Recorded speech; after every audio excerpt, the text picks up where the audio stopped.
सकाळी सकाळीच एका महिलेचा फोन आला. तिचा माझा संवाद सांगतो. ती सांगत होती की मी वास्तुशांतीचा मुहूर्त धरला होता 13 जानेवारीला, पण माझे नातेवाईक नको म्हणतायत. मी विचारलं का? तर म्हणे पौष महिन्यात वास्तुशांती करत नाहीत असं ते म्हणतात. मग मी विचारलं की तुमचे ते नातेवाईक धर्मशास्त्राचे किंवा मुहूर्तशास्त्राचे अभ्यासक आहेत का? तर ती म्हणाली नाही. मग त्यांना कसं माहीत की पौषात वास्तुशांती चालत नाही? मी विचारलं. तर म्हणाले की त्यांना कोणीतरी सांगितलं. मग मी विचारलं की बरं हे कुणीतरी आहेत ते तरी धर्मशास्त्राचे अभ्यासक आहेत का?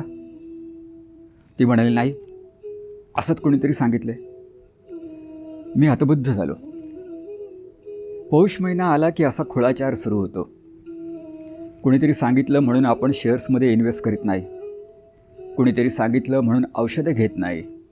कुणीतरी सांगितलं म्हणून कायदेविषयक लढाया लढत नाही. त्या फील्डमध्ये ती व्यक्ती जाणकार आहे अशी खात्री पटली तरच आपण त्याच्या सल्ल्यानुसार वागतो.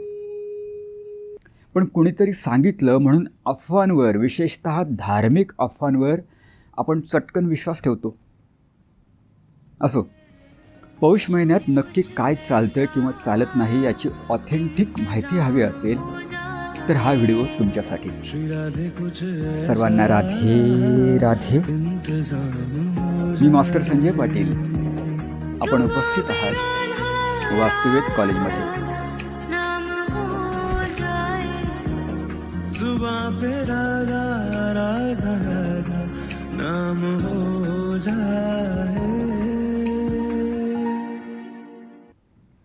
मागच्या वर्षी पौष आठवड्यावर असताना एक मित्र भेटला होता.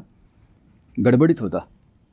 कारण विचारलं तर म्हणे फेब्रुवारीत भावाचं लग्न आहे आणि लग्नाच्या तयारीला फक्त 7-8 दिवस उरलेत. मला काहीच अर्थपत झाला नाही. त्याला म्हटलं, अरे फेब्रुवारीला अजून 35-40 दिवस शिल्लक आहेत.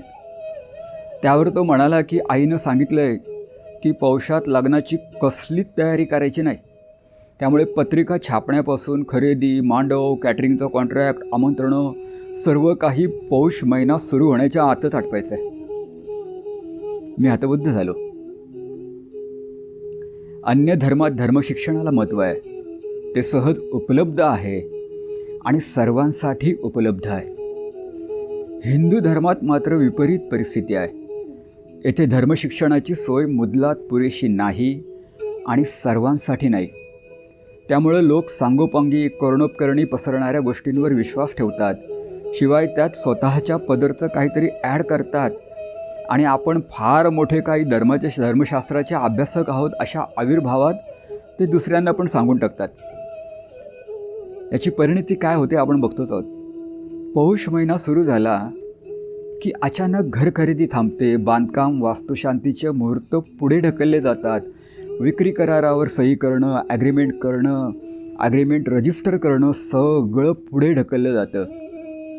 कसलाही शास्त्राधार नसलेली एक अफवा छोट्याशा आयुष्यातला कामाचा 1 महिना बघता बघता फुकट घालवते. धनुराशीत अमावस्या झाली की पौष महिन्याला सुरुवात होते. पौष महिन्याच्या 30 दिवसांपैकी काही दिवस सूर्य धनुराशीत असतो. मकर संक्रांतीला तो मकरेत जातो. पौष महिन्यात सूर्य जितका काळ धनुराशीत असतो फक्त तेवढाच काळ आणि फक्त विवाहासाठी निषिद्ध सांगितला आहे. रवी धनुत असताना विवाह करणं विवाह सौख्याला मारक ठरतं असा ज्योतिषशास्त्रीय संकेत असल्यानं हा नियम बनला असावा. गंमत अशी की सर्वच नियम सर्वच राज्यात पाळले जातात असंही नाही. तर उदाहरण द्यायचं झालं तर राहुकाळाचं देता येईल. दक्षिणेत राहुकाळाला फार महत्त्व दिलं जातं. राहुकाळात कोणतंही शुभ कार्य ते करीत नाहीत. पण आपल्याकडची स्थिती बघा. राहुकाळ आपल्या खिचगणतीतही नसतो. धनुतल्या रवीचंही असंच आहे. काही राज्यात या काळात लग्नाचे मुहूर्त घेतले जात नाहीत आणि अनेक राज्यात या काळात लग्नाचे मुहूर्त घेतले जातात. असो, पौष महिन्यात रवी धनुत जितका काळ असेल त्या काळात लग्नाचे मुहूर्त घेऊ नयेत हा नियम आपल्या लोकांनी मात्र सॉलिड ताणला. संपूर्ण पौष महिना आणि तोही सगळ्या कार्यासाठी त्यांनी निषिद्ध ठरवून टाकला. शास्त्राचं अर्धवट ज्ञान, तज्ज्ञांकडून शंका समाधान करवून न घेणं, IQ माहितीवर काही मतं बनवणं, अशा गोष्टींचा हा परिणाम आहे. माझा शाळेत असताना एक मारवाडी मित्र होता. आम्ही त्याला प्रेमानं किका म्हणायचो. त्याची एक स्वरचित बोधकथा होती आणि तो नेहमी मला तो ऐकवायचा. तो म्हणायचा, अरे संजय, लोकांच्या हाती तू धान्याचा एक दाणा ठेव. ते जमीन नांगरतील, त्यात दाणा पेरतील, त्याचं पीक काढतील, तेवढ्यावरच ते थांबतील असं नाही, तर त्या पिकाची पुन्हा मळणी करतील, झोडणी करतील, तांदूळ बनवतील, तांदूळ शिजवून त्याचा भात करतील आणि तुझ्या पिढ्यात वाढतील. म्हणजे गॉसिपिंगच्या संदर्भात त्याची ही बोधकथा होती. पौषाचे 4-8 दिवस विवाहासाठी निषिद्ध असतात. या एका दाण्याचा लोकांनी मनमानी अन्वय लावत जे अफवांचं शेत फुलवलंय त्या प्रकाराला किकाची ही बोधकथा तंतोतंत लागू पडते. असो, चैत्रादी महिन्याचा 10वा तर हेमंत ऋतूतला दुसरा मास म्हणजे पौष. या महिन्याच्या पौर्णिमेला आगेमागे पुष्य नक्षत्र असतं म्हणून याला पौष असं नाव पडलं. त्याला तैश आणि सहस्य अशी अन्य 2 नावं पण आहेत. हिंदू महिन्यांचं नॉमेनक्लेचर कसं असतं त्याचं मी विस्तृत विश्लेषण अधिक महिना का कसा या माझ्या व्हिडिओमध्ये केलेलं आहे. त्या व्हिडिओची लिंक खाली दिलेली आहे. अधिक मासाला जसं मलमास किंवा धोंडामास म्हणतात तसं या महिन्याला भाकडमास म्हटलं जाऊ लागलं, कारण मकर संक्रांतीशिवाय या महिन्यात अन्य सण नाहीत असा सार्वत्रिक समज. मात्र निर्णय सिंधू आणि धर्मसिंधू या ग्रंथात या महिन्यात करण्याची काही कृत्य सांगितली आहेत, ती तुम्हाला मी सांगतो. 1. पौष पौर्णिमेपासून पौर्णिमांत माघ सुरू होतो म्हणून या दिवसापासून माघ स्नानाला प्रारंभ करावा. 2. पौष शुद्ध अष्टमी ते पौर्णिमा हा शाकंभरी देवीचा उत्सव आहे आणि तो नवरात्र उत्सवासारखाच असतो. 3. पौष शुद्ध अष्टमीला जर बुधवार असेल तर शिवप्रित्यर्थ स्नान, जप, होम, तर्पण, ब्राह्मण भोजन करावं. 4. पौष अमावस्येला अधोंदय पर्व आलं तर स्नानदानादी धर्मकृत्य करावीत. 5. शिवलिंगावर महिनाभर तुपाचा अभिषेक करावा आणि शिवापुढं दीपाराधना करावी. 6. पौषाच्या दोन्ही पक्षातल्या नवमीला उपवास करून दुर्गेची त्रिकाळ पूजा करावी. दुर्गेची मूर्ती पिठाची करावी. या व्रतानिमित्त 8 कुमारिकांना भोजन घालावं. 7. महिनाभर एक वेळ उपवास करून जे शक्य असेल ते दान करावं. 8. रवी धनुराशीत प्रवास करून मकर राशीत जाईपर्यंतच्या कालखंडाला धनुर्मास म्हणतात. धनुर्मास श्रावणासारखा पवित्र मानला जातो. या धनुर्मासाचे काही दिवस पौष्यात येतात.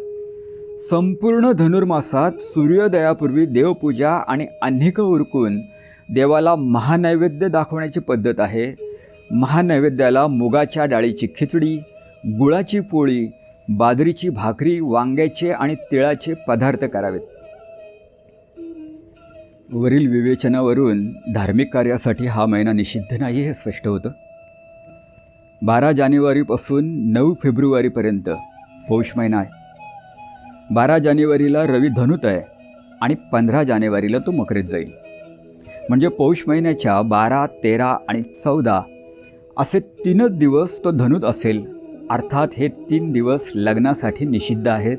बस इतकंच, आणखी काही नाही. या महिन्यात जमिनीची खरेदी विक्री करता येते, जावळ काढता येतं, बारसं करता येतं, डोहाळे जेवण घालता येतं, साखरपुडा करता येतो. 12, 13, 14 हे 3 दिवस वगळले तर बाकी महिन्यात विवाह करता येतो. वास्तुशांतीसाठी हा महिना अजिबात वर्ज्य नाही.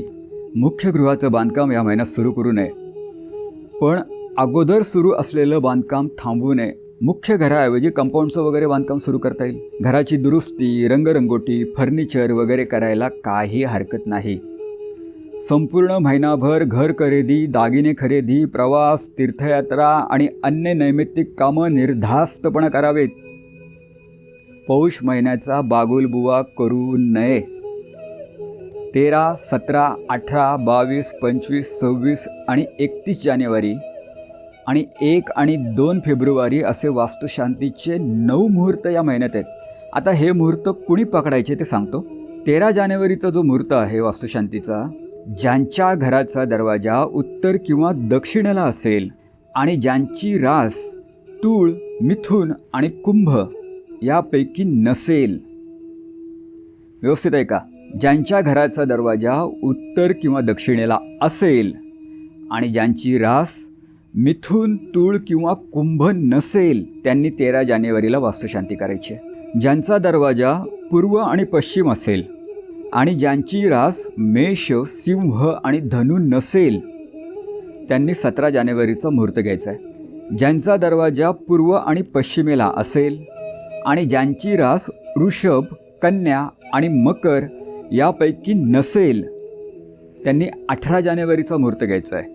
ज्यांचा दरवाजा उत्तर आणि दक्षिणेला असेल आणि ज्यांची रास मिथुन, तूळ, कुंभ यापैकी नसेल त्यांनी 22 जानेवारीचा मुहूर्त घ्यायचा आहे. ज्यांचा दरवाजा उत्तर आणि दक्षिणेला असेल आणि ज्यांची रास मेष, सिंह आणि धनु नसेल त्यांनी 25 जानेवारीचा मुहूर्त घ्यायचा आहे. आता 26 जानेवारीचा मुहूर्त बघा. ज्यांचा दरवाजा उत्तर आणि दक्षिणेला असेल आणि ज्यांची रास मेष, मिथुन, सिंह, वृश्चिक, धनु आणि मीन यापैकी नसेल त्यांनी 26 जानेवारीचा मुहूर्त घ्यायचा आहे. आता 31 जानेवारीचा आणि 1 फेब्रुवारीचा मुहूर्त जाणून घेऊया. ज्यांचा दरवाजा पूर्व आणि पश्चिमेला असेल आणि ज्यांची रास वृषभ, मिथुन, सिंह, तूळ, मकर, कुंभ यापैकी नसेल त्यांनी 31 जानेवारी आणि 1 फेब्रुवारी यापैकी मुहूर्त घ्यायचा आहे. आणि ज्यांचा दरवाजा पूर्व आणि पश्चिमेला असेल आणि रास मिथुन, कर्क, कन्या, वृश्चिक, कुंभ आणि मीन यापैकी नसेल त्यांनी 2 फेब्रुवारीचा मुहूर्त घ्यायचा आहे. आता तुम्ही म्हणाल, मास्टर तुम्ही सर्व मुख्य दिशांचं सांगितलं, आमचा दरवाजा ईशान्येला, आग्नेयेला, वायव्येला, नैऋत्येला असं उपदिशत असेल तर काय करायचं?